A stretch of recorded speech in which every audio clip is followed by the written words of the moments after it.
This video will deal with training methods and look at the advantages and disadvantages of different types of training method.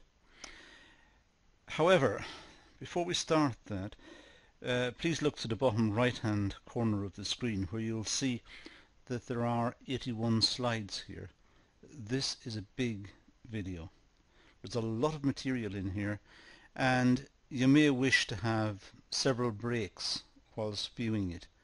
You may wish to turn it off, have a break, do something else and return to it later.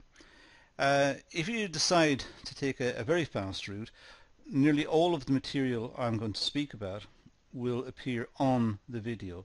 So you may use the forward and backwards slide and pick out individual pieces of information and make notes yourself from the video viewer. But as I said, it's a long video and well worth taking several breaks. Leave it for a while, come back and pick it up. But having said that, let's deal with it. I'm not quite sure how long it's going to take in total, but it's a pretty long video. So let's start talking about training methods, look at the advantages and disadvantages of each. First of all, we'll start by talking about the types of training. Well, we have on-the-job training, on-the-job instructions. We have job rotation as a type of training. Shadowing, and I'll talk about what's meant by all of these later. Project-related training, and coaching and methods. So we have different types of training we may identify. Now we're going to start by looking at on-the-job instructions, and then we'll move on later to job rotation, shadowing and so on. So let's start with on-the-job instructions. Now let's look at the advantages and disadvantages of each point here. First of all, on-the-job instructions is cost-effective and economical. It is efficient. On-the-job instructions means perhaps a mentor or an experienced member of staff will instruct perhaps a new member of staff or someone who is retraining in a section, and in that sense it's not a costly exercise. It means someone is passing on his or her experience and there is a recipient who is gaining that knowledge. So it's quite a cheap way of getting training done. The disadvantage is that the person who's passing on the knowledge may also pass on bad habits and bad working techniques. So the trainer or the mentor, whoever's doing it, needs to be experienced, needs to be briefed and instructed how to deliver on-the-job instructions. Otherwise, the person who is passing on the information may pass on bad habits. So there is a danger with this type of instruction. The trainee receives immediate feedback and improvements can be made. So that's an advantage. The trainee is shown how to do the job, then asked to perform the task, and will get immediate feedback as to his or her performance. And that's good.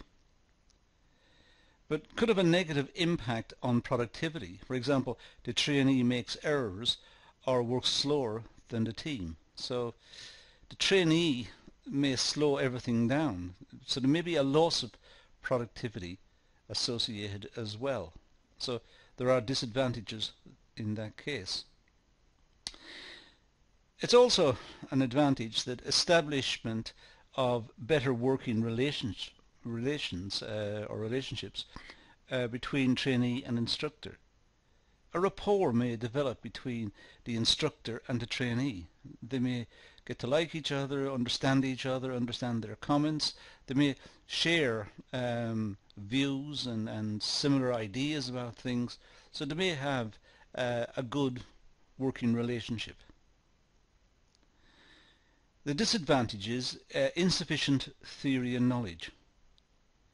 The trainee is taught how to do it rather than why they are doing it. and this could impact on decision making in the future.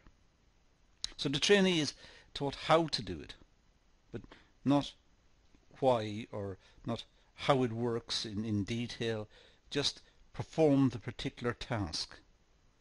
So the trainee does not have a wide knowledge of what's happening, just sufficient knowledge to perform the task, and that is a disadvantage. Training is specific and to its purpose. So there is a high transfer of learning. I mean, that is good. The trainee receives a lot of information from the instructor, a lot of experience, and a lot of points that if something goes wrong, his or her experience in the past suggested this remedial course of action. So there's a lot of good points passed on, and there's a high transfer of learning. The disadvantage of this type of instruction is it's generally one-to-one. It's difficult for a trainer to instruct more than one person. There are all sorts of issues in group situations. People become distracted, some people can't hear, can't understand what's happening, and perhaps have to seek clarification, holds everybody up, and there's frustration within the group. So there are disadvantages as well. So this particular slide has got a list of advantages and disadvantages of on-the-job instructions, and it's well worth making a note of that slide. Now the next one we'll look at is job rotation. Again, advantages and disadvantages. There are opportunities to develop new skills and knowledge, experience different job roles. So that's an advantage. People perhaps work in a certain task for a long time, and they become bored and quite alienated from the task and from the institution, from the company, or even from their own work group. So when they have an opportunity to change job roles, it refreshes them. They become more enthusiastic again. It's a new experience. They start to enjoy the experience. They start to get along with people better, and they're not so frustrated or not so bored. It's a new experience. The disadvantage is that it disrupts working patterns and schedules. That an experienced person is moved off to get new experiences in terms of the job rotation plan, but in moving off they leave a void.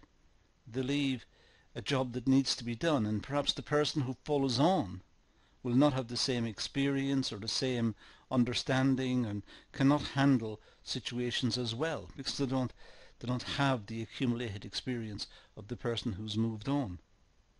So work patterns and schedules can be disrupted. Another advantage is it increases productivity, as job rotation prevents boredom and demotivation, as I suggested in the previous point as well. So productivity may increase. Overall productivity may increase because there's more enthusiasm on the part of the worker. But there is a disadvantage because the worker who's moved on has to be trained in that particular task. So there is a cost, and that may be considerable depending on the complexity of the task. Again, an advantage is it allows employees to fill other job roles due to absenteeism. The workforce become, in a sense, multi-skilled. They're able to do several tasks because they've had experience. The job rotation has enabled them to pick up experience in different parts of the organization. So if in the future someone's away ill or there's some sort of absenteeism, that role may be filled by an existing person because they've had the experience. They've had a period of time on the job rotation program working in that area, and they're able to fill the task when that person's away. A disadvantage can also have a negative impact on productivity. It takes time to learn new skills and train employees. So job rotation is not costless. It does mean that the employee has to be trained. An advantage is it helps management identify hidden talents. Sometimes management assign workers to particular roles, but they may not necessarily assign the right workers to the right roles. They think that they've done a good job, but in fact the workers would have been better suited in different roles. Now, a job rotation program will enable this to be highlighted and rectified, that some workers will have particular skills that are only spotted after a period in job rotation. So now the workers can be more accurately assigned according to their skills and interests. The disadvantage is constant job rotation may impact on quality of products and services. If it's constantly happening, constant job rotation, the quality of the products may suffer because the employees don't have a great expertise in all job areas. So inevitably someone will be assigned a task in terms of the job rotation program, and they haven't got an expertise in that particular task. So they can't do a good job. Productivity may fall and quality may be impacted as well. Now let's move to shadowing. Again, advantages and disadvantages. To start, in shadowing, observer gains experience of the job and its role and responsibilities. So that's an advantage. The observer, the person who is watching the experienced worker, is gaining experience. They're getting an insight into the job and its roles and its responsibilities, and indeed even its manner and its way of emerging. In other words, the different techniques that are required, the different processes that have to be undertaken until the job comes to fruition, comes to the end. The disadvantages: the observer may pick bad habits from other employees. Simply because someone is shadowing somebody else, the person being shadowed, who should have more knowledge and more experience, they may also have picked up bad habits as well, and the observer will therefore pick up the bad habits, will observe the bad habits and think that these are good habits, these are what is required. In fact, they're not required, they're bad habits. An advantage again is that the observer has the opportunity to develop relationships within the team. So when shadowing occurs, the observer may know the person that he or she is observing, but may also get to know other members of that particular section or that particular team and build up knowledge of their experiences and of the requirements of the tasks by talking to other members of the team. A disadvantage is that there may be reluctance to share information, as some employees may feel intimidated. Sometimes the person who has been shadowed may not want to share all the information for various reasons. Job security. They may feel that they're being watched because the management wants to make them redundant, or they're being watched and they don't want to be watched. They feel intimidated, they feel it's intrusive. So there may be a reluctance to share everything. An advantage is there are opportunities for future employment, because the person who's doing the shadowing, the person who is observing, is picking up more skills. So hence widening his or her portfolio of skills, and will therefore be more employable in the future. The disadvantages: it can be difficult to schedule and can disrupt work patterns. Sometimes the person being shadowed doesn't want to be shadowed. They want to work fast and not have to explain everything and slow it down and show everything how it's worked and how it's done. They want to get the job done.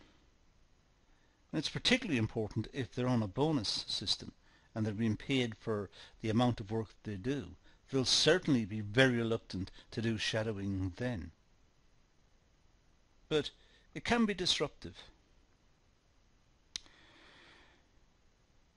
An advantage is observe and take part in tasks, and this can increase confidence. The person who is doing the shadowing, the person who is watching and learning, will have increased confidence because they will see how the task is performed. They'll understand more about the task, and they can see the shortcuts and the tricks of the trade that the experienced person has perhaps learnt over the years. So they will have increased confidence. The disadvantage is it can be demotivating if experience is voluntary with no pay. Now, if the person being shadowed is not being compensated for passing on his or her knowledge, they may feel demotivated. They may think it's taken them years to accumulate this knowledge, and now they're asked to just pass it on freely to someone else. So they may become demotivated. Now let's move to project-related training. Again, advantages and disadvantages.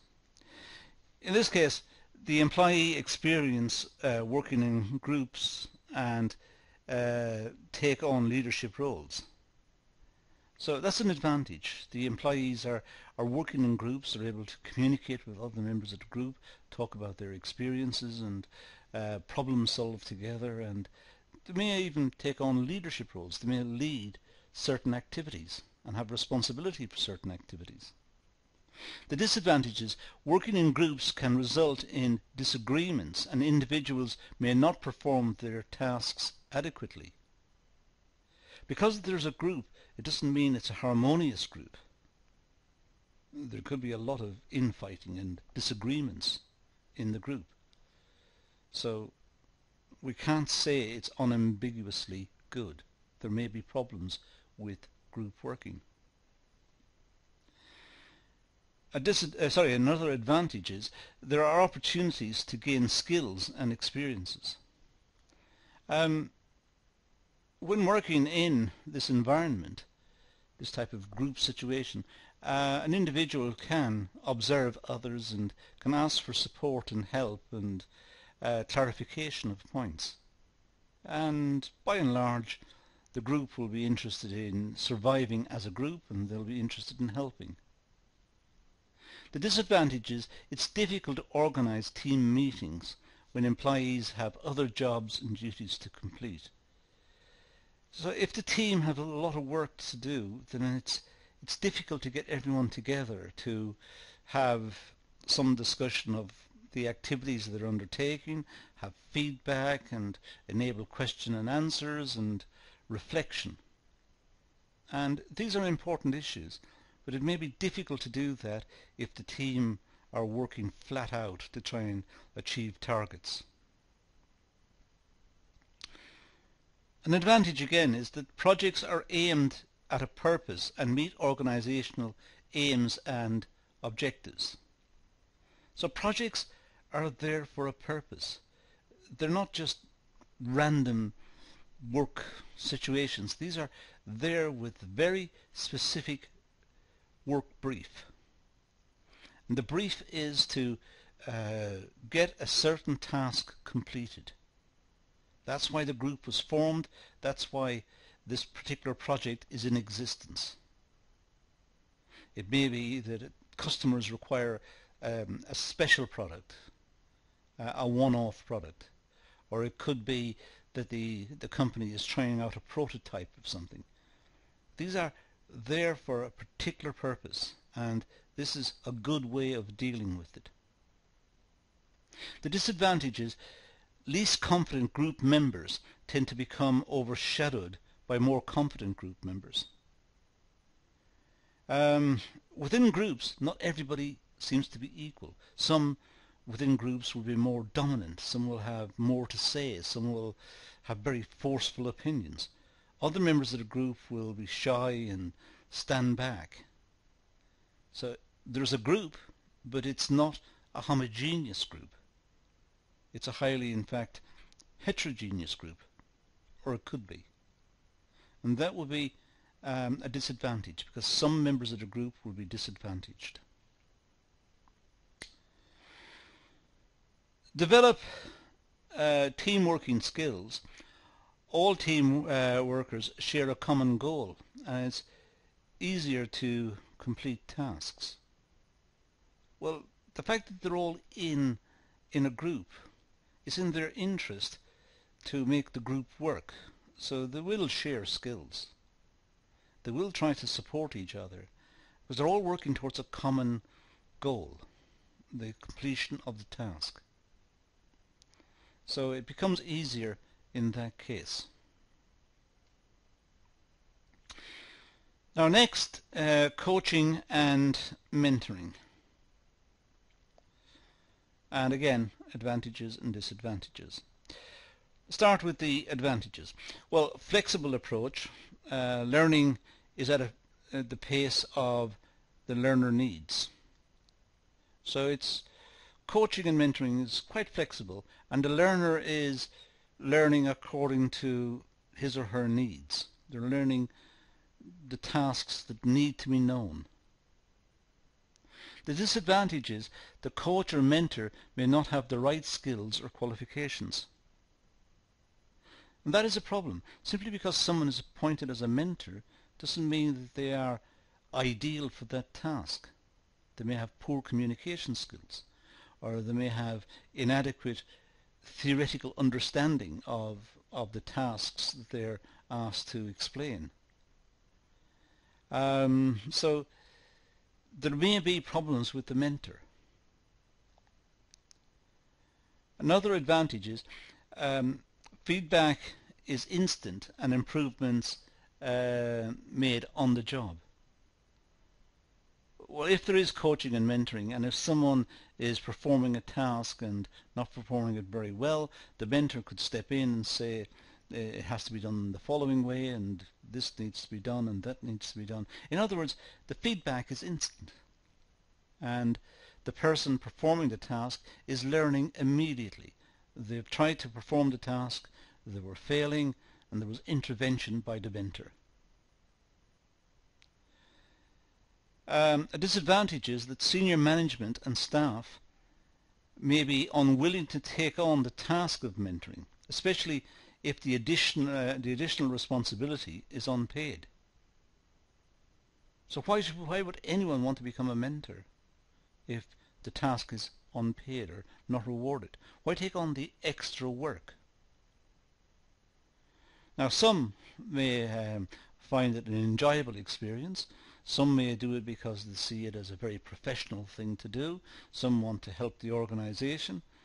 And in these cases, mentoring would work. But others may think, why take on extra responsibility and pass on experiences and have the problem of watching someone learning and correcting mistakes when they themselves are not compensated to do this.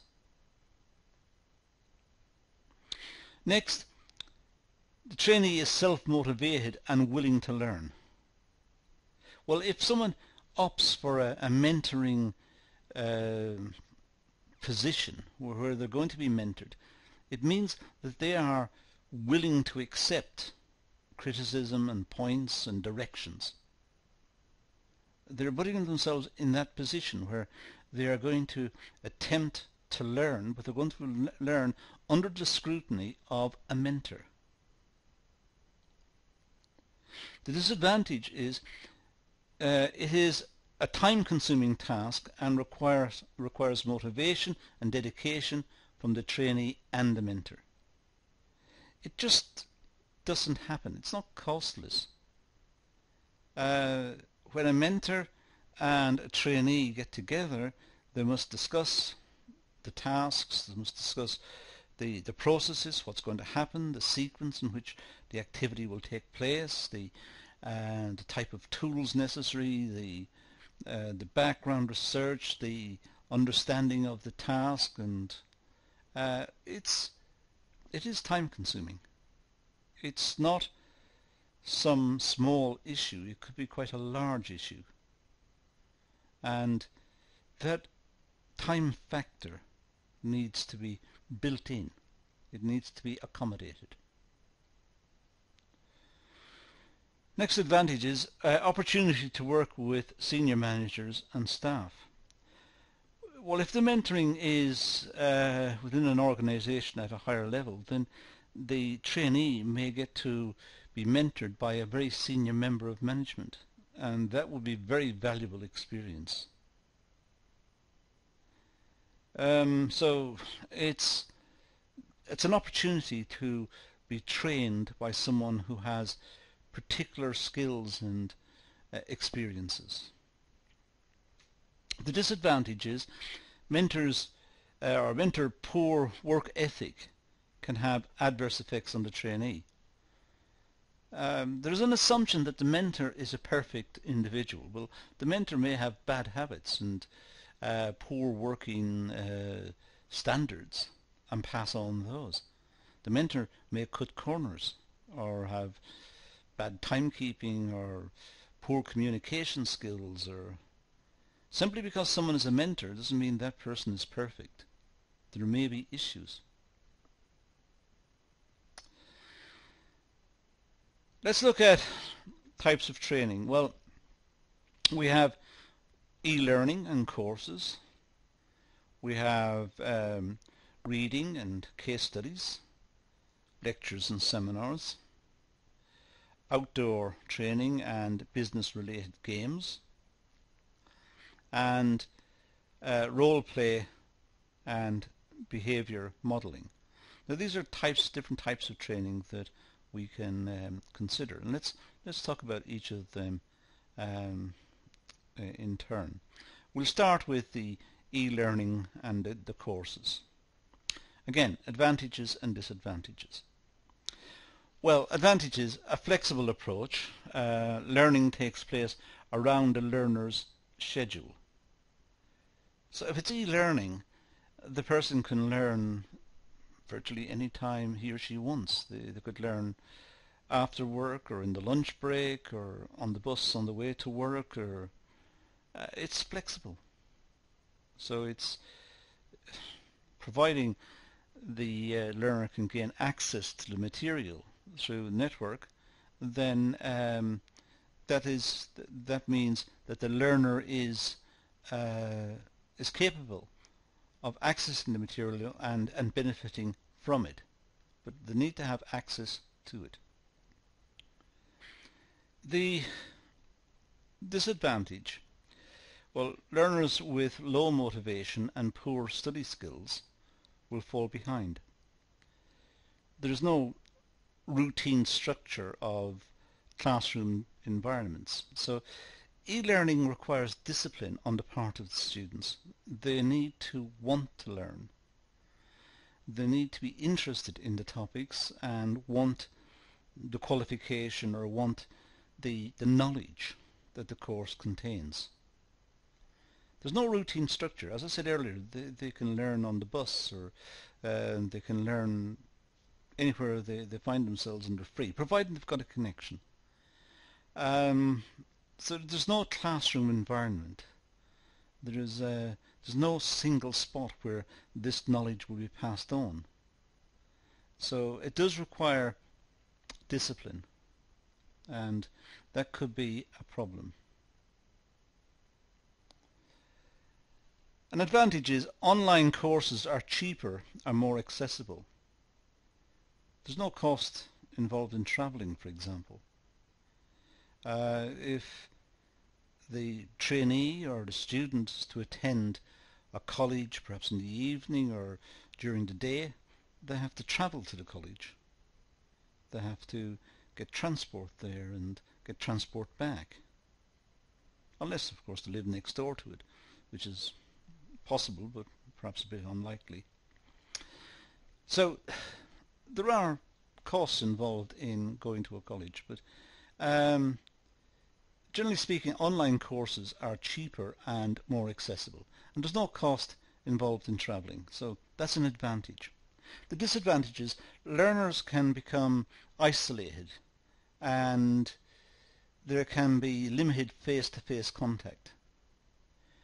A lot of online courses are dealing with this and trying to offer contact through video conferencing, for example, or the use of videos.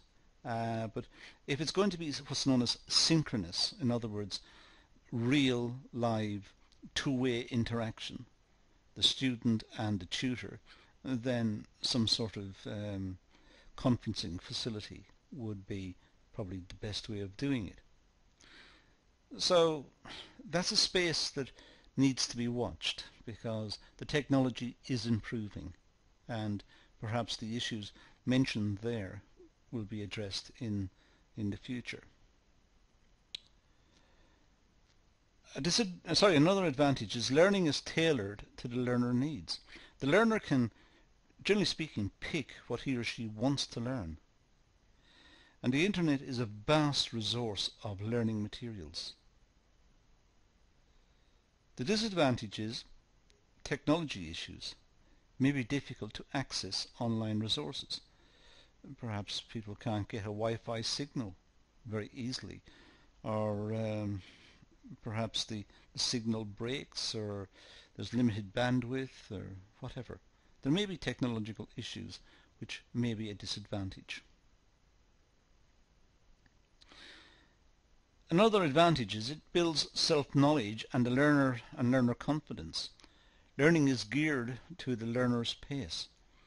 This is very important because the learner is able to perhaps read the material several times, perhaps watch the same video many times. A bit like we're doing here. It may be possible for you to look at this video and make some notes out of it and go back and later on look at the same video again. It's like having the same class twice or three times or whatever. At a traditional college that would not happen. It would happen once. And if you happen to be late for the class because of traffic or some hold-up, you've missed that part. That's it. Or you may attend and the tutor or the lecturer is away ill, in which case you've missed the whole class. The disadvantage here is that learners need to be IT literate and demonstrate computer-based competency. Well, that's getting easier as well. And a lot of people now have the skills to do this and the confidence to do it. They may simply open a browser, type in an address, and they've registered on the course, click a join button or equivalent, and they're in. They are now have access to the learning materials. So I'm not sure if it is a big disadvantage anymore. It's treated as a disadvantage in the literature, but in fact a lot of people have high levels of computer literacy, and these are increasing as time goes by because the internet is more pervasive. It's more a part of our lives. Now, reading and case study. Well, the advantage here would be the use of case studies help to analyze complex concepts and theories. Case studies are good examples. They illustrate some situation that has occurred and illustrates some issue that relates to perhaps some theories, but it shows how in practical terms how the issues were resolved. So the case study sets up the problem and then shows how the problem was solved. And that's quite useful. It's a good learning experience.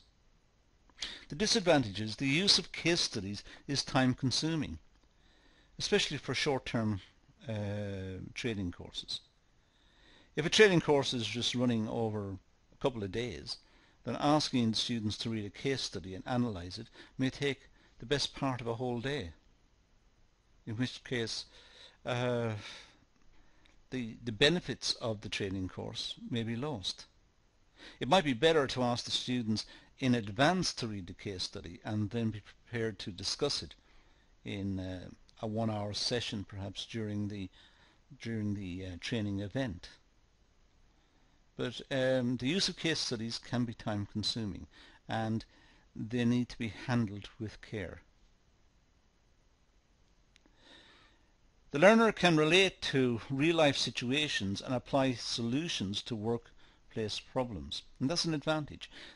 Reading a case study, perhaps sometimes we can see ourselves in the case study. We can see the situation. We can see the problem, and that's what the case study is about. It's about a problem that we may recognize or imagine could happen to us in business or in whatever area we're looking in terms of the case study. And we can see the solution. We can see how this problem was resolved and what the people who resolved it went through in finding the solution.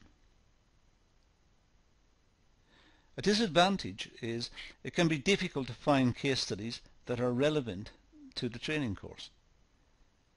There are many case studies, but it's difficult to always find one that exactly matches the situation we want to consider. There's a search problem, and getting access to the precise one we want may be a real issue. An advantage is reading develops knowledge of concepts and theories and their applications. So when we do some reading in an area, or look at a case study, or perhaps just read an article, we can see the theories, we can see what's been set out in terms of the theoretical structure. We can also see how that structure sheds light on the practical problem, and we know from the theory what are the likely outcomes, and we can see what the likely outcomes are when, if you like, the data from the case is inserted into the theory. So case studies and articles and this type of literature are particularly useful in looking at how theories can help us to understand the world in which we live.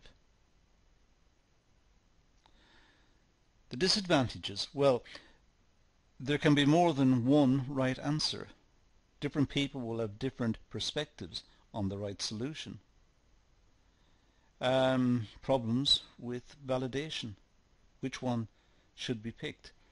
Sometimes when we have a real world problem in business or in any aspect of our life for that matter, we may ask family and friends for recommendations, and we may get a whole variety of suggestions. Well, which one should we pick? We asked people to try and make recommendations, and I suppose we were really hoping that everyone would give the same answer. If they did, we would have a lot of confidence in that answer. But if the responses were varied, it could lead to even more confusion. Another advantage is encourage a range of skills: analytical, communications, team working, and problem solving. When we read a case study or read articles and discuss the articles, we are trading ideas. We're discussing ideas with colleagues. We're working perhaps as a team to try and get a greater insight into a situation. And we're trying to work out what the problem, or how the problem can be resolved.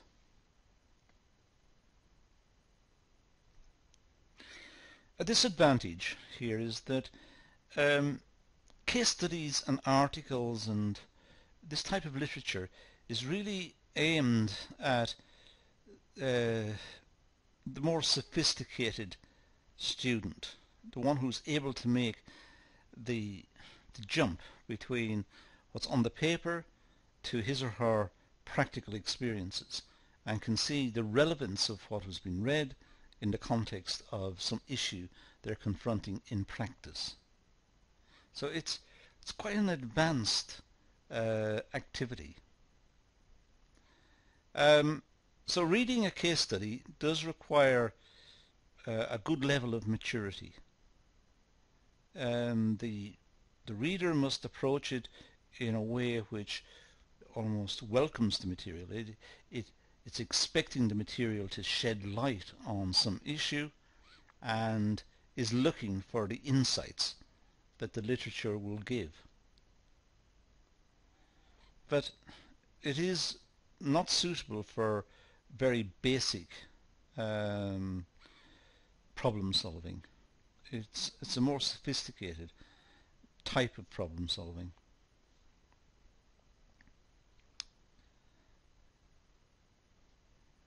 Now let's look at lectures and seminars. These are widely used in colleges and at universities. Let's look at the advantages and disadvantages. Well, the advantages, the method is good for larger groups of students. A lecture could have 100, 200 students, and the lecture is delivered to all of them. They each receive the same experience, the same knowledge. So it is an advantage in the sense of a good way of disseminating information. It's efficient. The disadvantage is it doesn't meet all learning styles. Some students don't learn from that. They go to a lecture, they sit down and make notes. It's a one-way process. The lecturer delivers the lecture. The students receive the lecture. The lecturer speaks it and demonstrates it, perhaps using slides and notes or apparatus of some sort, and the students make notes. Students may learn more if there were interactive sessions, but then again, this may happen in tutorials. They may happen in other parts of the learning framework, the other parts of the university or the college or different parts of the building. There may be rooms set aside for experimentation or for more hands-on type of activities where the ideas that are covered in the lecture can be tested out. But it doesn't meet all learning styles. Some students may appreciate more one-to-one or more question and answer type situations or case studies, as we just mentioned earlier, rather than lectures. Another advantage is that learning aims and objectives can be set to the pace of the learner, making this more student-centered. So a good course, well designed, will have learning outcomes, and the learning outcomes can be assigned to the different lectures. In a lecture, the student should understand the following at the end. There's a presumption that the students don't understand at the start, but they will understand at the end. And if they do understand the particular topic at the end of the lecture has been productive. Disadvantage is it's one-way learning. The lecture dictates information to the learner. As I said earlier, it is one way. Information is flowing from the lecturer to the student. There's nothing flowing back. It's a one-way process. Large amounts of information can be communicated, further challenging the student. So that's an advantage. In lecture situations, or in seminars for that matter, quite sophisticated ideas can be discussed. And this can be challenging to the student who has to try and work out why that particular situation is the way it is, or is the way it's portrayed by the lecturer. So it may cause the student um, to move towards doing more work, more reading, more analysis in the area. Now, disadvantage is students are in a passive rather than active role. This may hinder learning. The students in a lecture, they just sit there and write notes or draw diagrams or whatever it is. So they're very passive. They don't speak. They're in a lecture. It's the lecturer who speaks. The lecturer delivers the knowledge, whereas the student receives it. It's a one-way process, as I said earlier. Another advantage is the lecturer has better control. The lecturer is able to control the pace of the lecture. Now, if it's a good lecture, if the person is experienced as a lecturer and well trained, he or she will know the pace to go at. Will know that there is a sequence of points and issues to be discussed one after the other, and these should be delivered in a way which makes them clear and how the points are connected. But the lecturer is in control of that. The disadvantage is the lecturer must have good speaking skills and subject knowledge in order to engage the students. If the lecturer doesn't have good speaking skills, if the lecturer is not audible or can't be easily heard at the back, the people at the back are going to have a bad experience. And if the lecturer doesn't really understand the subject, it'll become apparent to the students that the lecturer does not understand the subject, and therefore they will become disengaged.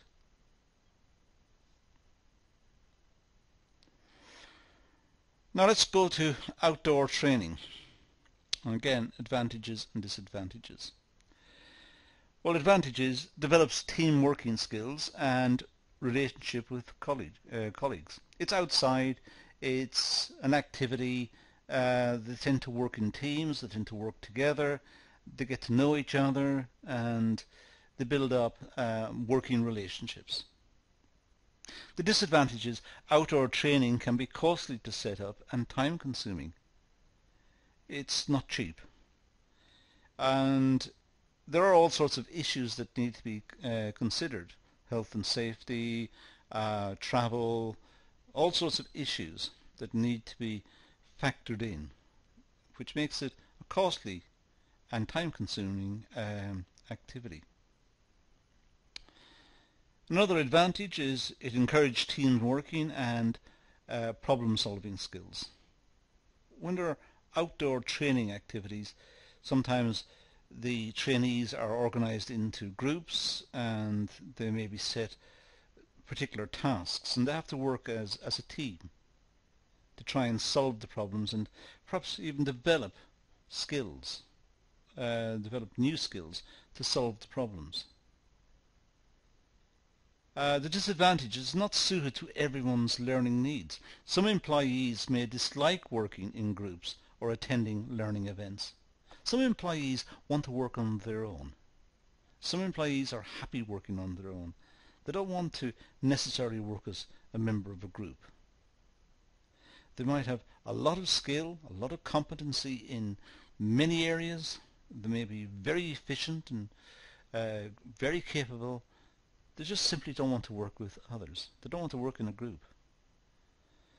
Now, should the management therefore replace them? Because if they do, they're losing a valuable resource. So should the management force them to work as a part of a group? Well, that's not going to make the employee happy. Far from it. So there are issues to be considered there. Activities such as role play and games help with employee motivation. At least that's what's considered. The role play is when a member of a team may adopt the role of someone else, may adopt the role of the managing director or of the finance director, and will pretend to be that person. But that means being realistic. They have to know what the job entails. They have to know what the issues are. They have to know how to work effectively in that role. So they have to empathize with the person who holds the position in practice, and they have to understand all of the issues that are possible, that may confront themselves in that position. It can help because it gives the person who is role-playing a different perspective. The disadvantage, well, a kind of a negative impact on productivity if all employees are not attending a scheduled day at work. Outdoor training schemes sound good, but for them to happen, the workers must be taken away from productive activities to the outside to engage in the training scheme. Whilst they're in the training scheme, they're not producing, so it's not productive. And that's a balancing act that must be addressed. Advantage, attending conferences and seminars enables networking skills. It's good for particular members of companies to attend seminars and conferences and work gatherings. It could be professional work gatherings, chambers of commerce or institute of directors or whatever it is.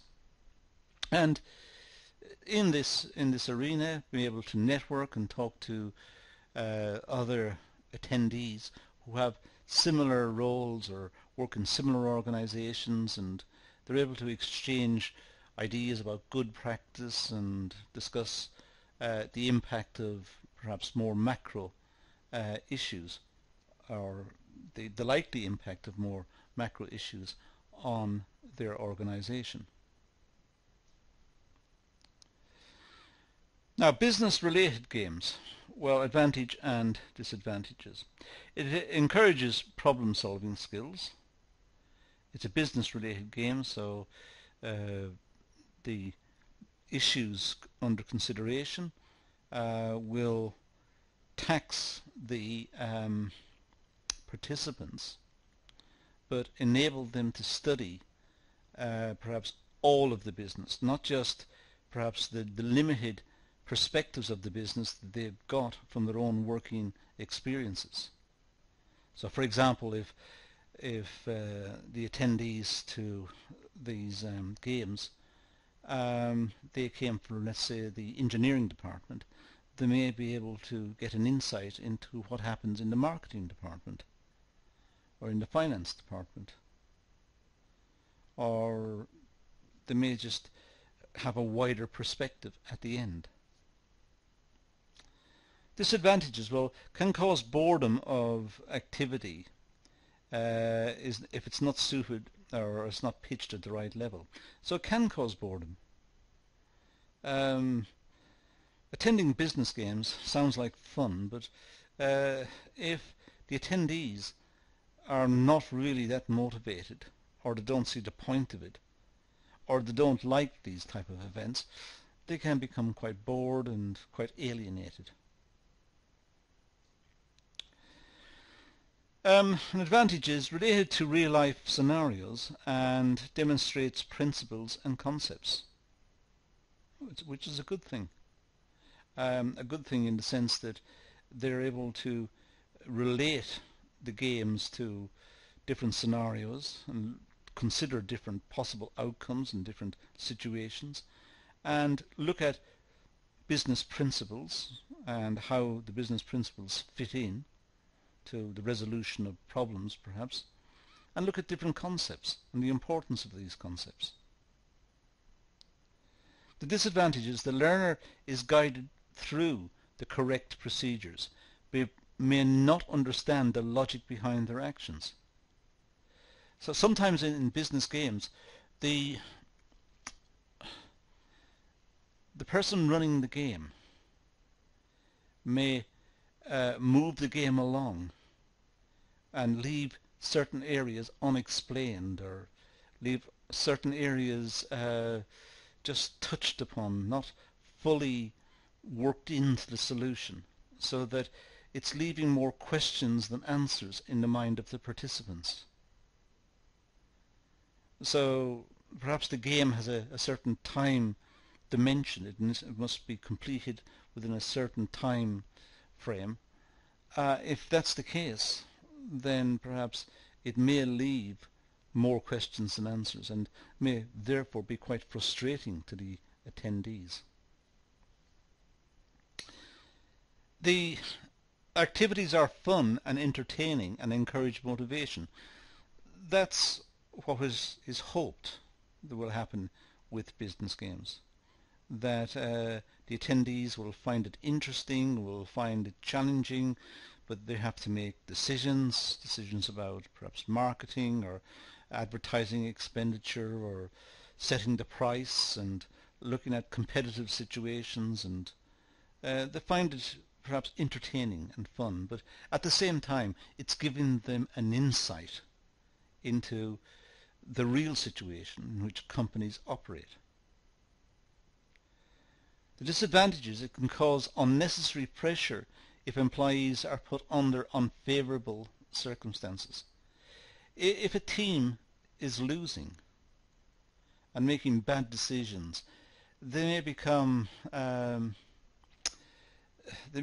the joke of the other teams. The other teams may start to deride them, start to laugh at them, and that's humiliating and frustrating and annoying.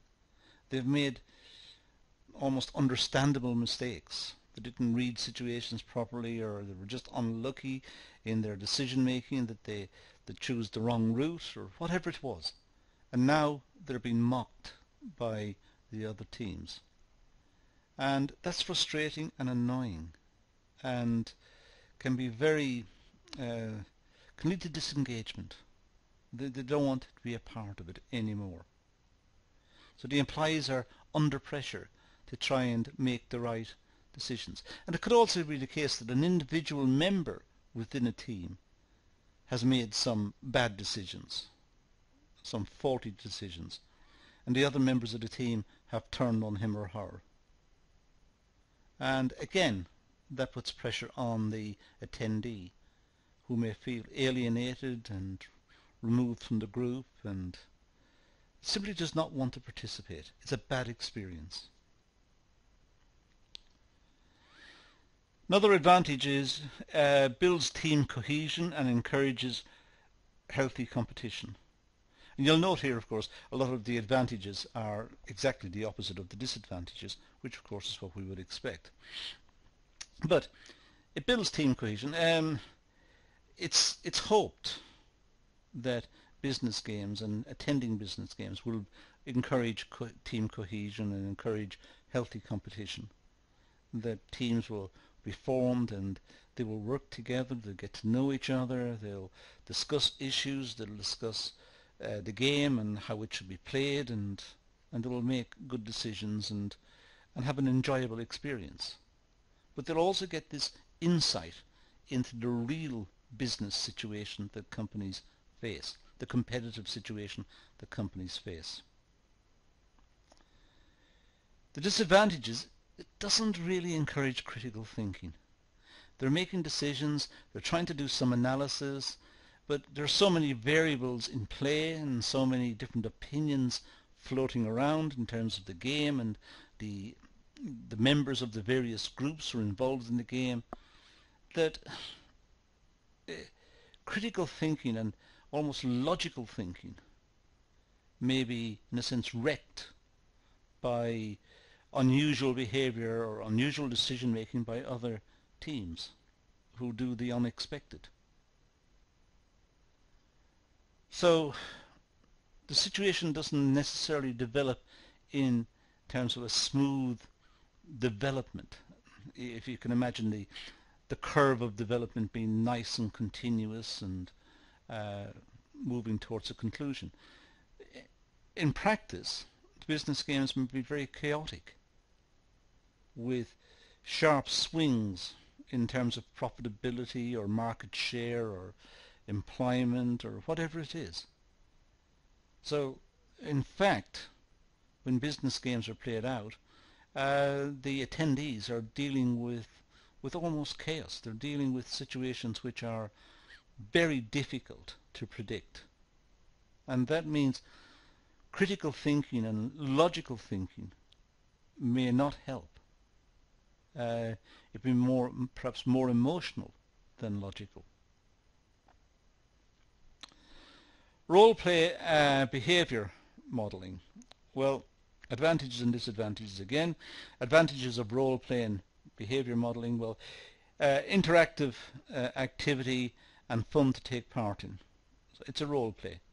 Someone is almost pretending to be someone else. They're pretending to be the chairman of the board of directors, or they're pretending to be the marketing director or whoever. So it's interesting. It's a fun thing. They're trying to work out what does that person do in practice and what can they do and how should they make decisions. The disadvantage is not all learners will take part, especially if they're shy, for example. It can be threatening and intimidating activity. Role-playing can be, it requires a certain personality. It requires someone who is outgoing and confident. Some people may be shy and reluctant to speak in public and reluctant to give their views in case they're laughed at or in case they make mistakes. So they may be shy and more introvert. Participating in role play situations can be threatening and intimidating because other participants may take advantage of the fact that this is not the real person. This is the real person pretending to be someone else. So they're not attacking the real person, they are attacking the person that they are role-playing, this fictitious character they're role-playing. But of course, the person who is role-playing may feel this as a personal attack. So there are disadvantages in role-playing. It encourages experiential learning. Learners are put into real-life situations. That's the whole idea of role-play. It's trying to give them the experience of that situation. And they're trying to learn the real-life experience, the real-life situations, and then reflecting. Very similar to Cobb's theory. They are reflecting on what happens, and through the process of reflection they get a greater insight into what happened. So it encourages experiential learning. They're learning from experience. That's the point. The disadvantages does not put the learner in a real-life situation. Role plays are controlled activities and mainly guided. So even though it's role play, there will be a moderator of some sort. There will be someone overseeing the game who will intervene from time to time and lay down the rules as to what is allowed and what's not allowed, and perhaps may limit the role play activities. So it's not entirely realistic. Admittedly, in business, the marketing director or the chairman of the board or whoever it is will of course be bound by the rules of the country, by the laws of the country. Not just the laws that apply to everyone, but the additional company laws that are laid down, and will have to abide by government directives and so on in terms of their business practice. But in terms of role play, the moderator or the person running the role play situation may intervene from time to time to ensure that there is not too much intimidation or too much criticism, or to ensure that it's kept in terms of a learning experience.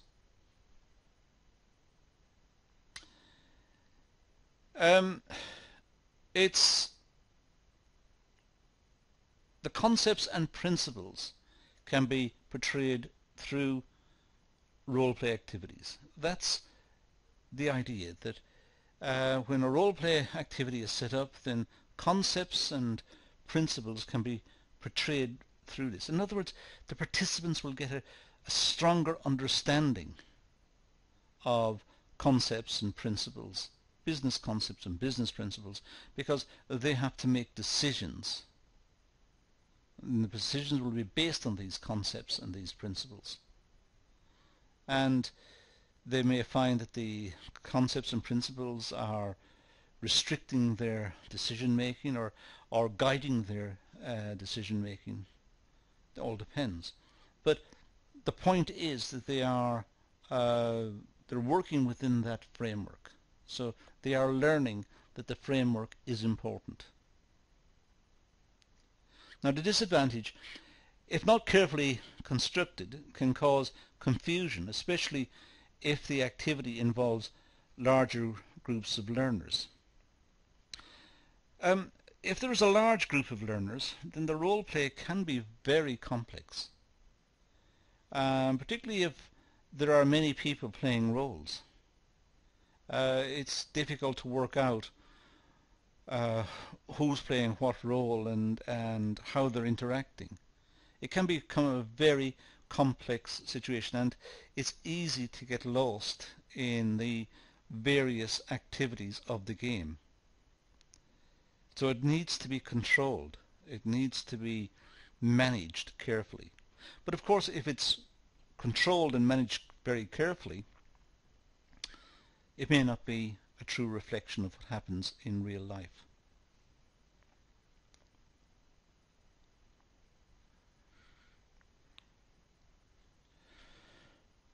Finally, the last advantage is it allows the learner to be confident and encourages critical thinking.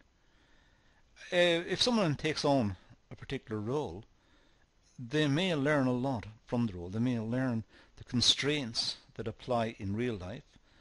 They may learn the boundaries of their own decision making, what they're able to do and not able to do.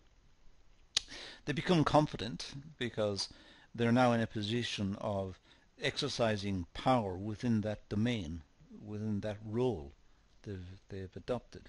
So they may become more confident, and they may become quite protective and capable of critical thinking and much more political, looking at others who are playing different roles.